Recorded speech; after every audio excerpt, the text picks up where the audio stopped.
meio desse projeto aí do depósito voluntário remunerado e outros que já existem, tá? Então, vamos lá. Qual o projeto desse governo?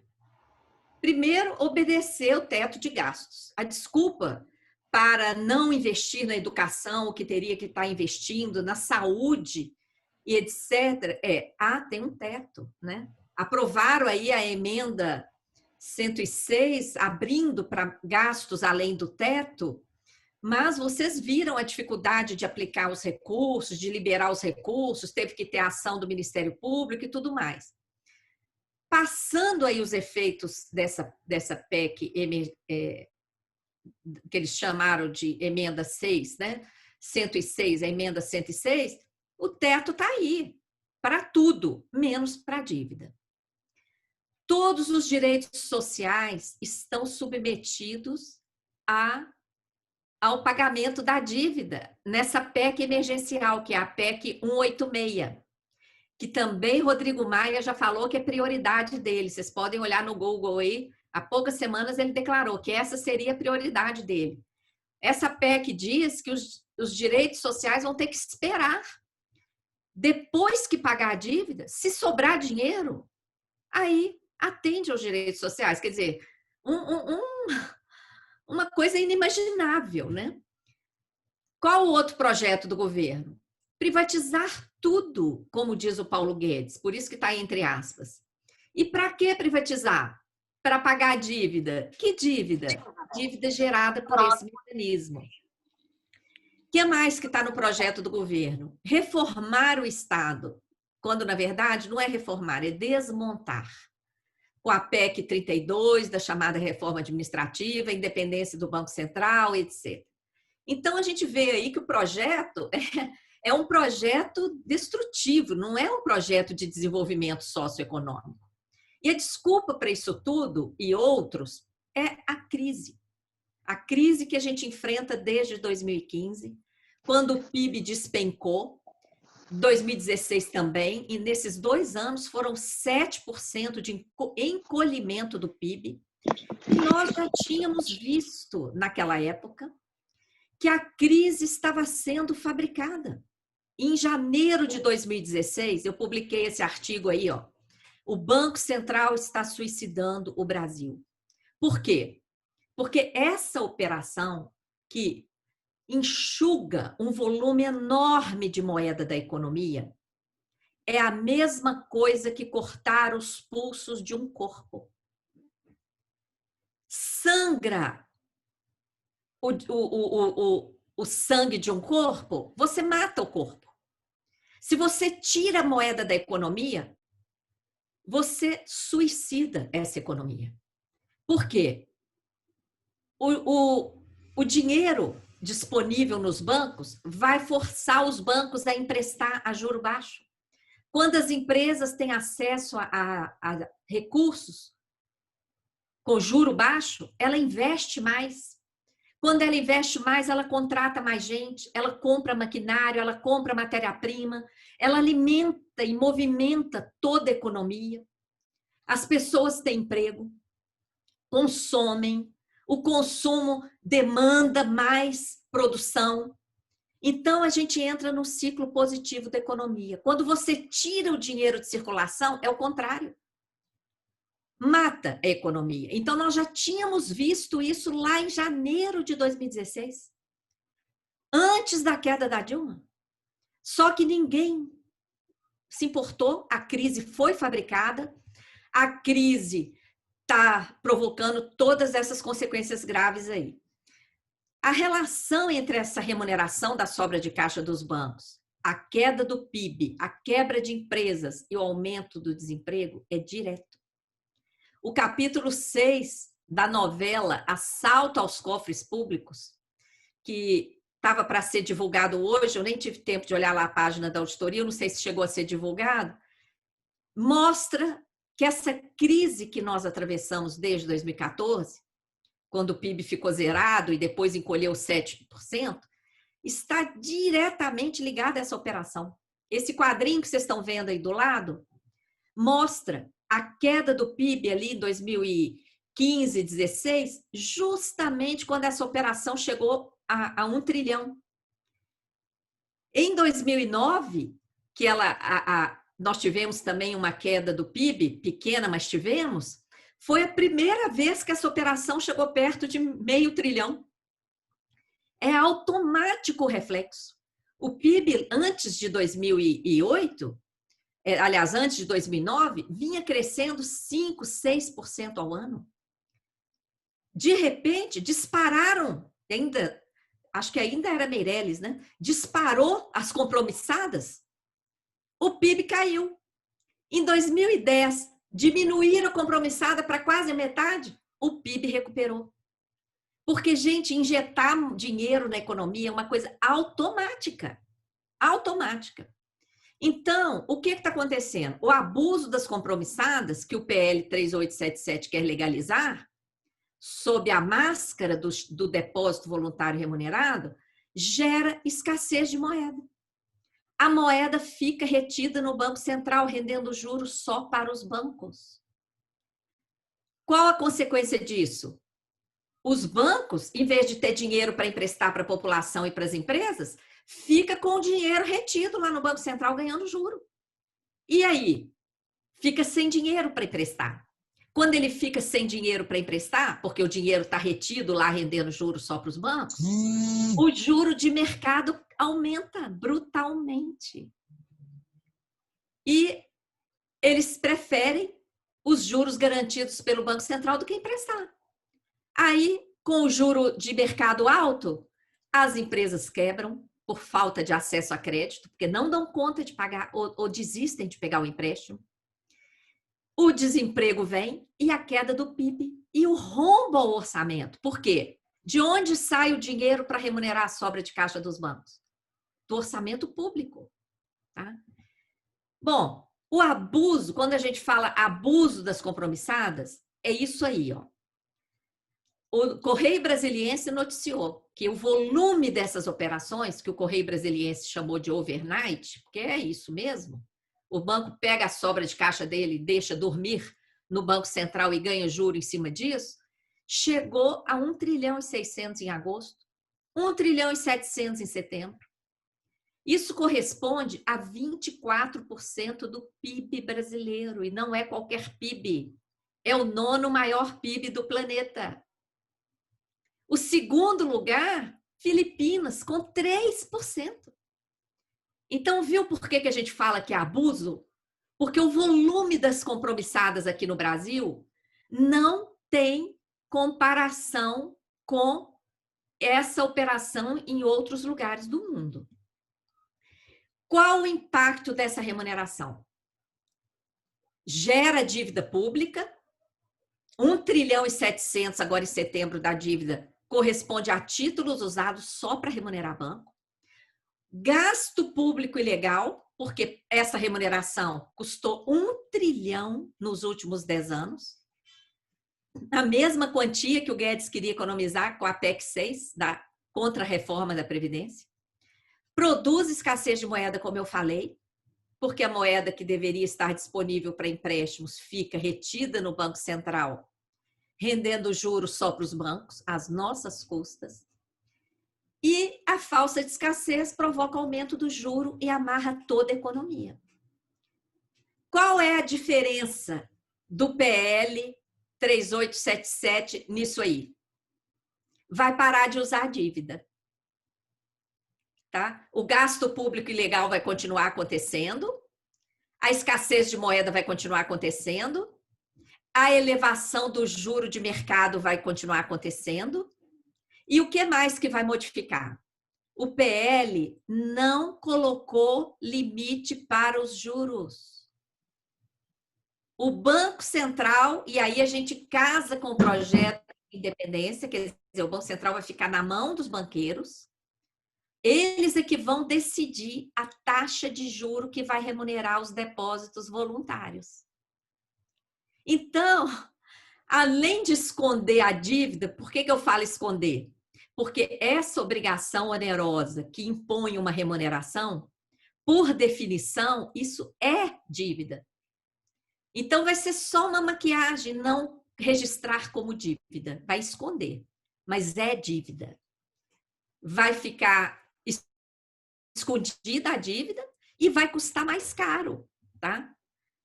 Quem tem ganho com essas operações? Em 2015, que foi um recorde, essa operação chegou no final do ano a quase 1 trilhão e o juro estava 14,25. PIB caiu, empresas quebraram, desemprego bateu recorde. O lucro dos bancos foi quase 300 bilhões de reais. Porque eles mostraram o lucro de 96 bi, mas eles fizeram uma reserva, uma provisão de 187 bi, que sai do lucro. Tá? É uma parte que eles deixam reservada. Então, o lucro efetivo foi quase 300 bilhões. A crise aprofundada por esse mecanismo tem sido a justificativa para toda essa lista de medidas restritivas que tem sacrificado a população, sacrificado principalmente as pequenas empresas, que são as que mais geram emprego, e levado muita gente ao desespero, muita gente a ir morar nas ruas. A emenda do teto, a emenda 93, as desonerações, as contrarreformas trabalhistas da Previdência, agora administrativa, as privatizações insanas, o esquema da securitização, o Plano Mais Brasil para banqueiro, que são essas PECs aí, a 186, 187, 188, 438, a emenda 106, que autorizou o Banco Central comprar ativo privado sem limite, a autonomia do Banco Central e agora esse PL 3877, que a gente está chamando de Bolsa Banqueiro Sem Limite. Porque não tem limite para o juro. Não tem teto. O banco vai depositar o que ele quiser no Banco Central. E o Banco Central vai ter que remunerar, porque vai ficar na lei, se for aprovado, vai estar na lei. Tá? O mesmo mecanismo que produziu a crise está sendo legalizado e aprofundado. Nós temos feito posts nas redes sociais para alertar, lançamos essa novela Assalto aos Cofres Públicos para explicar capítulo por capítulo, com dados, gráficos, links, bem diferente de quem está defendendo isso, que é um blá blá blá sem prova, tá? Bom, para resumir o projeto do governo, falta recurso para investimentos geradores de desenvolvimento socioeconômico, falta recurso para manutenção do Estado, que eles estão destruindo aí com a PEC 32, falta para o auxílio emergencial, que já foi reduzido para R$300 e está com os dias contados, mas os bancos receberam 1 trilhão e 200 bilhões no primeiro dia da pandemia, no dia 23 de março. O que eles fizeram com essa bolada aí que o Banco Central liberou em demitir, para as empresas continuarem pagando seus fornecedores? O que os bancos fizeram? Não emprestaram. E aí, aumentou a compromissada, porque o dinheiro que fica no caixa dos bancos, o dinheiro que fica no caixa dos bancos fica sendo remunerado na compromissada. Agora eles vão ganhar a legalização e majoração dessa remuneração com o PL 3877, se ele for aprovado. Vários trilhões sem limite com a emenda 106. Ganharam dezenas de bilhões com a alta do dólar, porque o Banco Central cobriu a alta do dólar para os bancos com os contratos de swap às nossas custas. O esquema da securitização, e com tudo isso eles lucraram mais de 100 bilhões no primeiro semestre de 2020. Enquanto o PIB despenca, o desemprego e o desespero bate recorde, as empresas quebraram. Tá?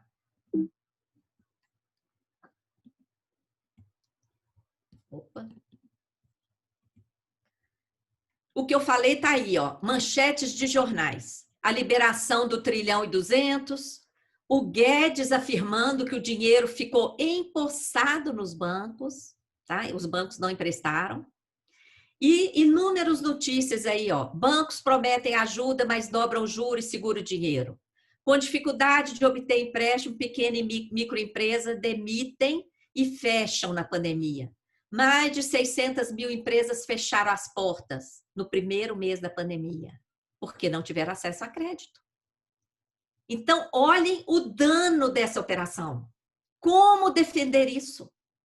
Como defender uma operação que só sangra o orçamento, beneficia bancos e detona com a economia brasileira?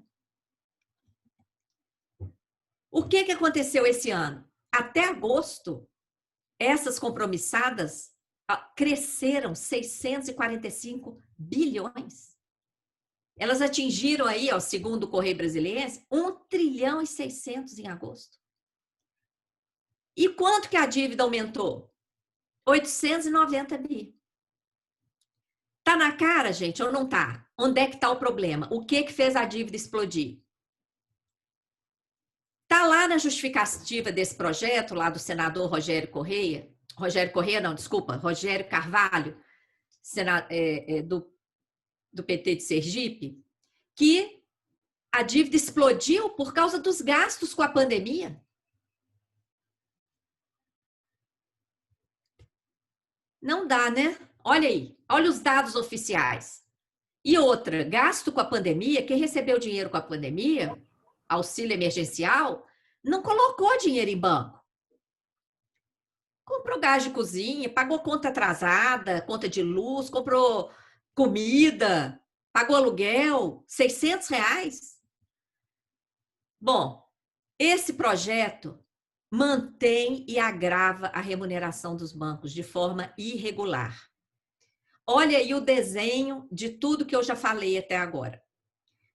O dinheiro das pessoas, das empresas e de órgãos do governo que está depositado nos bancos, os bancos têm todo esse volume de dinheiro, eles têm que separar essa parte aí do compulsório que vocês estão vendo na tela.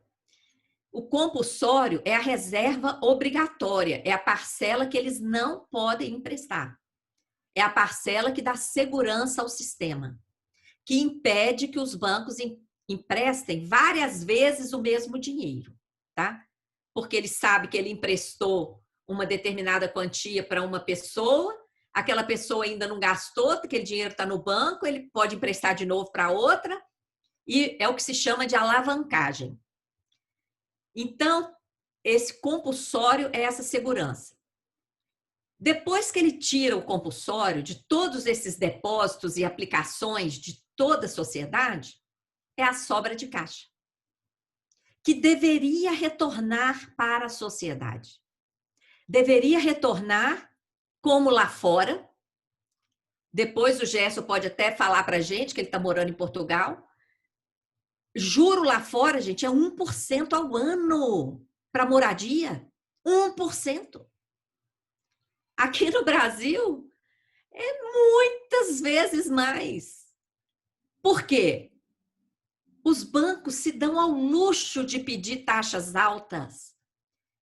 O dinheiro da sobra de caixa, que deveria retornar em empréstimo barato, movimentar a indústria, o comércio, principalmente as pequenas, as famílias que precisam de recurso, etc., o dinheiro fica parado, empossado lá no Banco Central, rendendo juro só para os bancos. Ou qual é a mudança aí do PL? Como eu falei, tá aí, ó, transparente, os títulos da dívida pública. Vai parar de usar título, mas vai continuar tudo igual, remunerando do mesmo jeito. Com uma grande diferença. Hoje, a operação é ilegal, porque ela é visivelmente abusiva, não tem previsão legal para remunerar a sobra de caixa dos bancos. O que tem previsão é para fazer política monetária. E nesse volume que o Banco Central está fazendo, isso não é política monetária. Isso é remuneração aos bancos. Não tem previsão legal. Como não tem previsão legal, o Banco Central usa um tipo de título vinculado à Selic, que são as LFTs. Agora, a Selic está 2%. O que faz esse PL? Desvincula dos títulos, desvincula da remuneração da Selic e deixa a taxa de juro à vontade. Então, deu para entender o que muda, gente? O que muda é que para de usar a dívida, esconde a dívida e vai aumentar o juro, porque desvinculou. Vai ser o que os bancos quiserem, tá? Essa política transfere recursos aos bancos. Tem aí folheto, link de vídeo, de novela para vocês acompanharem depois. No Senado aconteceu essa aprovação vergonhosa, tanto da autonomia do Banco Central como da legalização da remuneração. E agora vai à Câmara. Tem mais um link aí do lado de artigo. Eu vou falar agora dos argumentos que foram usados no Senado e que estão sendo usados aí na mídia. O primeiro argumento de quem defende esse projeto é: se não fizer as operações compromissadas e nem os depósitos voluntários remunerados, os juros vão cair.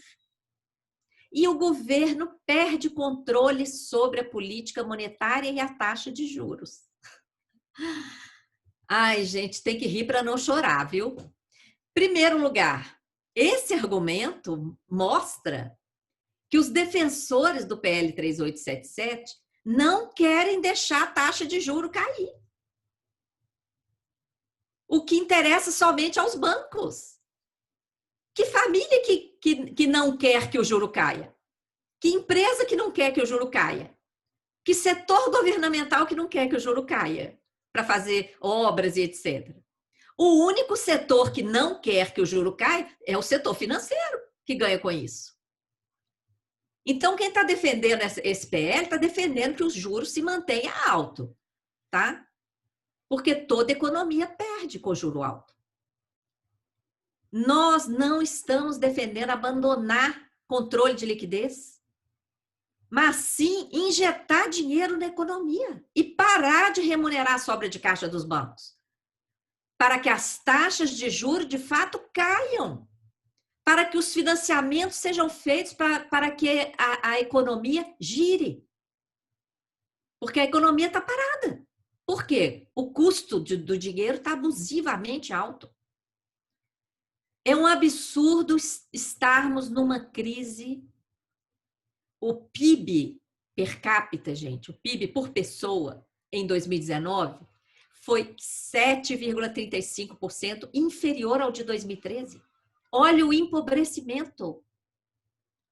E a gente sabe que isso aí é média, né? Os que ficaram mais bilionários estão nessa média aí. Então, para a população pobre, essa queda foi o dobro. Tá?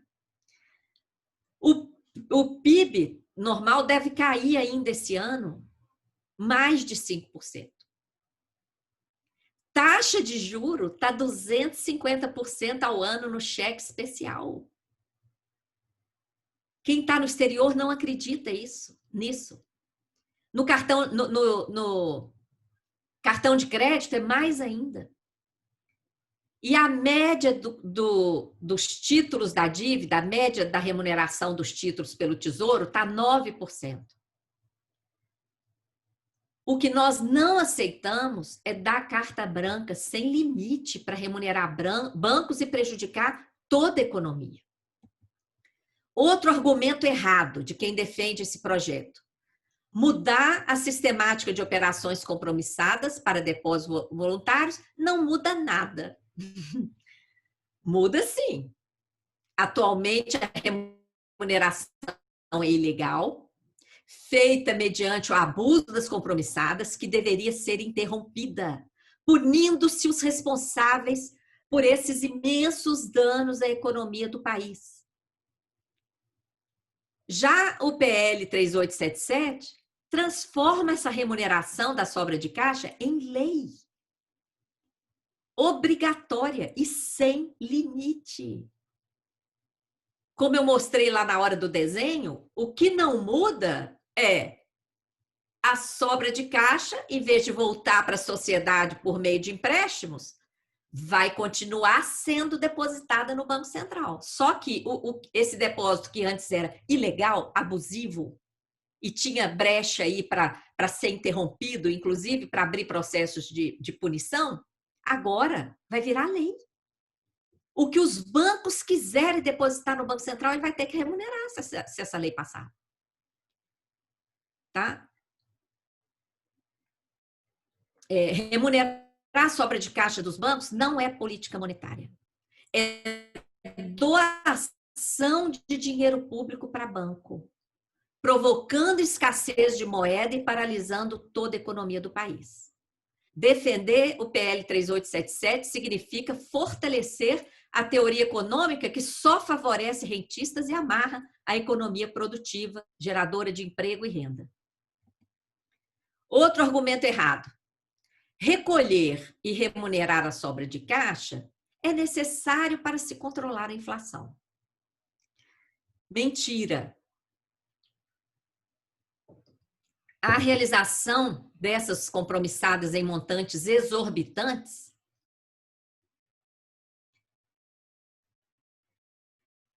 tem sido essa central pela suposta necessidade de controlar a inflação.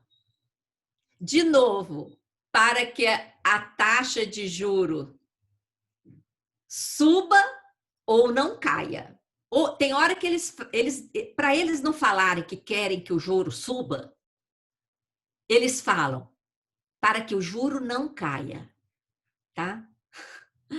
Eles usam esse eufemismo. Nessa circunstância, com juro alto, as pessoas e empresas não têm facilidade de crédito para consumir, investir. E a leitura que os presidentes do Banco Central e essa turma neoliberal faz é que, amarrando o dinheiro, os preços não vão subir. Olha a ideia. Porém, no Brasil, a inflação não tem nada a ver com isso. Esse tipo de inflação que eles alegam é inflação de demanda. Esse tipo de inflação de demanda não existe no Brasil. A inflação que existe aqui é inflação de preços. É outro tipo. É inflação provocada segundo estudos do próprio Banco Central. Tem estudos no site do Banco Central falando isso. A inflação do Brasil tem sido causada pela alta de preços administrados, que são energia, telefonia, combustíveis, gás de cozinha, tarifa bancária, plano de saúde, etc. E também provocada por preço de alimentos, por causa da política errada, agrícola e agrária, que não prioriza a agricultura familiar solidária, prioriza o agrobusiness de exportação, não cuida de estoques reguladores, etc. Tá? Então, olha o argumento errado. Controlar a inflação com controle de moeda não resolve. Gente, se resolvesse, hoje, que nós estamos lá com 1 trilhão e 700 bilhões lá, esterilizados no Banco Central, a economia na maior secura. Se fosse verdade que precisa fazer isso para controlar a inflação, era para a gente estar com a inflação zero, né? Como é que está a inflação? Tá aí, ó. Por quê? O que está produzindo inflação? O preço do arroz, preço do tomate, preço de outros alimentos, o preço da gasolina, por causa da política de preço da Petrobras. É outra coisa, uma coisa não tem nada a ver com a outra. Defender esse PL, gente, significa entregar ao Banco Central, presidido por banqueiros, né? Porque isso é que significa o projeto de independência, carta branca para remunerar a sobra de caixa dos bancos, aprofundando a crise que foi fabricada por esse mesmo mecanismo desde 2014 e que tem sido usada para justificar contrarreformas, privatizações, corte de investimentos, etc. O que a gente quer? A gente quer aprofundar a crise? Quem está apoiando esse projeto pode escrever: a crise vai aprofundar, porque é automático. Outro argumento errado: mudar a sistemática de operações compromissadas para depósitos voluntários remunerados não tem nada a ver com legalizar doação de dinheiro para banco. Aí eu pergunto a vocês, qual é o fato econômico que justifica remunerar o que os bancos quiserem depositar no Banco Central? Dinheiro que nem é deles, hein? É preciso deixar claro, esse dinheiro nem é dos bancos. É dinheiro da sociedade que está depositado lá e que ele deveria emprestar para a sociedade a juro baixo. Fazer o seu papel. O banco existe para isso. E aí, qual a justificativa para remunerar esse dinheiro que nem é deles? Porque todo fato econômico tem que ter uma justificativa.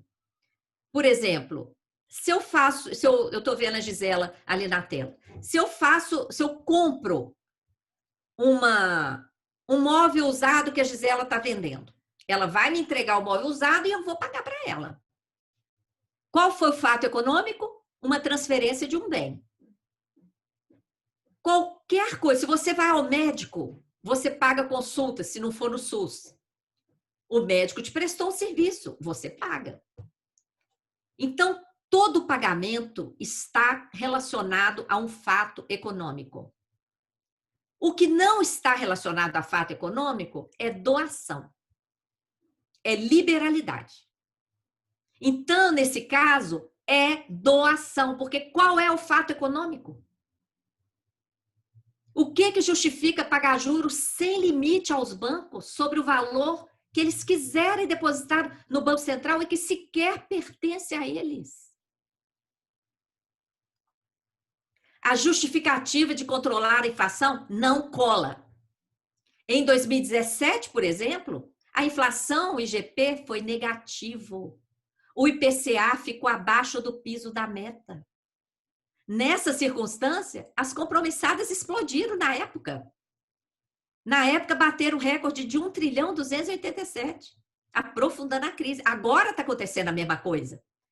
A compromissada está chegando no maior nível da história mundial e a inflação está aí. Então, controlar a inflação não cola. Controlar a liquidez também não cola. Ninguém aqui é idiota. O Banco Central entregou 1,2 trilhão de liquidez para os bancos. Como é que ele entregou essa liquidez? Ele diminuiu o compulsório. Como vocês viram lá no desenho, quando diminui o compulsório, aumenta o que sobra. Se ele quisesse controlar a liquidez, era só aumentar o compulsório de novo. Não tinha que remunerar nada, não. Então, nós estamos vivendo uma esquizofrenia. O Banco Central libera 1,2 trilhão, aí o banco fica cheio do dinheiro, porque ele não emprestou esse dinheiro, ele ficou com ele. Aí o próprio Banco Central recolhe, remunera, joga culpa nos gastos com a pandemia, que foi para os pobres, que muitos deles nem têm conta bancária. Não, gente, não dá, tá? Não dá para defender isso aí. Tá na cara que a transferência de recurso público para banco sem justificativa, e isso se chama doação. Outro argumento errado. O Banco Central precisa retirar da economia a quantidade de moeda que foi injetada com o auxílio emergencial. Gente, vocês acreditam que eles escreveram e assinaram isso? O Banco Central injetou 1,2 trilhão de liquidez nos bancos a partir de 23/3. Tem várias fotos lá no capítulo 2 da novela Assalto aos Cofres Públicos. Aqui na apresentação mesmo eu já mostrei uma foto ali naquela tela que o Guedes fala que o dinheiro ficou empossado. Todos os gastos com a pandemia até hoje atingiram, segundo o Tesouro Nacional, 470 bilhões. Tudo. O Banco Central injetou 1,2 trilhão. E as compromissadas atingiram 1,7 trilhão. Tendo crescido 667 bilhões esse ano. Qual a justificativa para gerar escassez de moeda e forçar a alta de juro de mercado?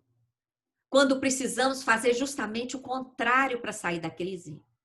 Nós temos é que injetar moeda na economia e baixar o juro. Sim. Qual a justificativa para gastar dinheiro do orçamento federal para remunerar a sobra de caixa dos bancos sem limite? Quando faltam recursos para as necessidades sociais urgentes?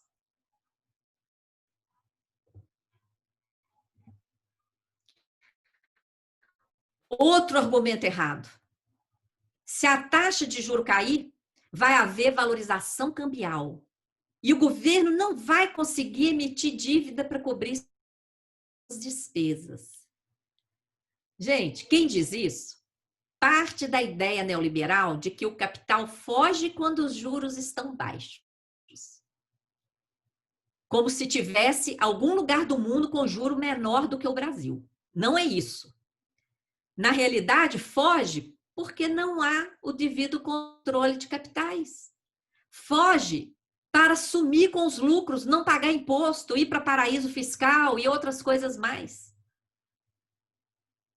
Não tem lugar do mundo que o juro seja menor do que aqui no Brasil, gente. Aqui é maior do que aqui no Brasil. Aqui é o maior juro do mundo.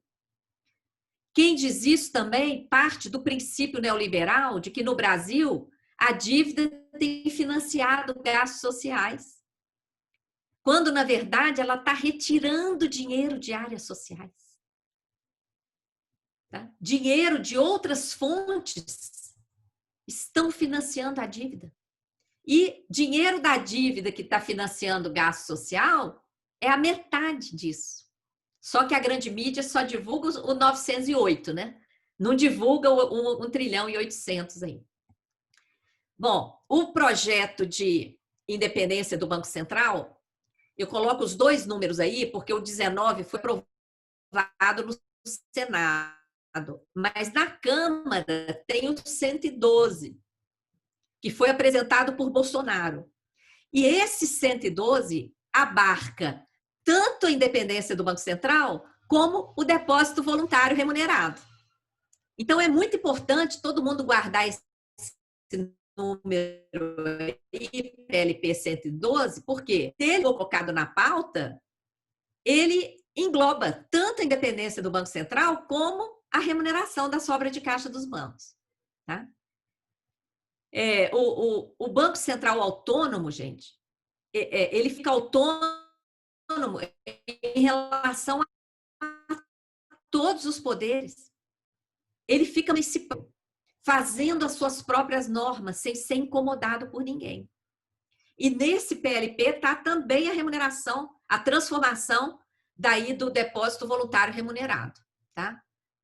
O rombo das contas públicas sempre esteve no Banco Central. Sempre. Mesmo no tempo do superávit primário, o Banco Central já produzia resultado nominal negativo, tá? Por causa dessa política monetária suicida, que agora querem legalizar. O custo do financiamento do Banco Central pelo Tesouro nos últimos 10 anos chegou a quase 3 trilhões.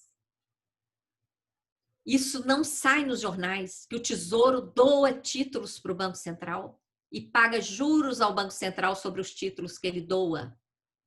O link aí desse artigo tá, depois vocês podem acessar. A geração de dívida, gente, para esse projeto aí, para essa remuneração da sobra de caixa dos bancos, é o que a gente chama de sistema da dívida. É dívida totalmente sem contrapartida, dívida usada só para remunerar banco, e que agora, com o depósito voluntário remunerado, chega a um novo patamar. Por quê? Continua sendo dívida, mas não é registrada como dívida. Quem está mandando nisso, gente, aqui no Brasil, é o BIS, tá? O Banco Central dos Bancos Centrais. A dívida não tem servido para investimentos, tem sido gerada aí por vários mecanismos, além desse da remuneração da sobra de caixa dos bancos. Esse novo patamar do sistema da dívida tanto no depósito remunerado como no esquema da securitização, a dívida não aparece como dívida, tá? O orçamento federal tem sido sacrificado em torno de 40% todo ano, e a projeção para o ano que vem é quase 54%. Por que será? A necessidade de pagar essa dívida tem sacrificado a nação, com rombo no orçamento, rigoroso ajuste fiscal, privatizações, contra-reformas, tudo isso com a justificativa de pagar a dívida. A auditoria deveria ser uma rotina. Nós temos que ter estratégias de ação. Temos que conhecer essa política monetária suicida, esse modelo econômico errado que gera escassez, e repudiar esses projetos de lei aí, 3877 e 19. Convido todos vocês a participar da campanha É Hora de Virar o Jogo, está lá na página da Auditoria Cidadã.